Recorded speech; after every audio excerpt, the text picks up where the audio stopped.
All right, well, I guess it is me. I want to thank Senator Prasad, Mr. President, for continuing to lift up this important awareness day. Earlier today, Senator Prasad hosted a webinar on this important issue that we commemorate today, and that is the issue of period poverty. This is something that continues to be pervasive in a state such as ours here in New York. As the chair of Women's Issues, we have passed several bills through our committee as it pertains to addressing issues around access to menstrual hygiene products. Being able to say things like period on a chamber floor is something that 10, 15, 20 years ago or more you wouldn't have been able to say, but it is an exemplification of why it's important to lift up this important issue.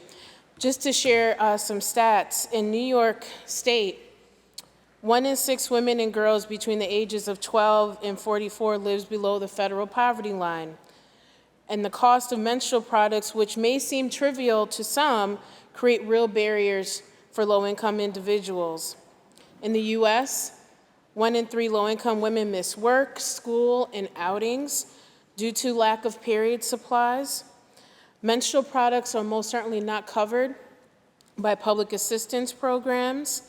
15% of New York State Medicaid recipients are women of reproductive age, and 46% of all births in New York State are to mothers receiving Medicaid benefits. And so what can we do as a state? Well, we're doing quite a bit, and however we can and should do more. One of the ways in which we are doing this is trying to raise awareness through education, also through policy and expanding access to menstrual hygiene products. We have bills from some of our colleagues on the floor that have been introduced and passed to make menstrual hygiene products more accessible, making them free to all those individuals who experience menstruation, which that's half of the world's population. And so, again, I want to thank Senator Prasad and all of our colleagues for continuing to work on this important issue that impacts so many individuals across our great state. I encourage my colleagues to vote aye, and more importantly, to commit to not only policies, but also practices that help to remove barriers and also remove the stigma associated with this issue. Thank you, Mr. President.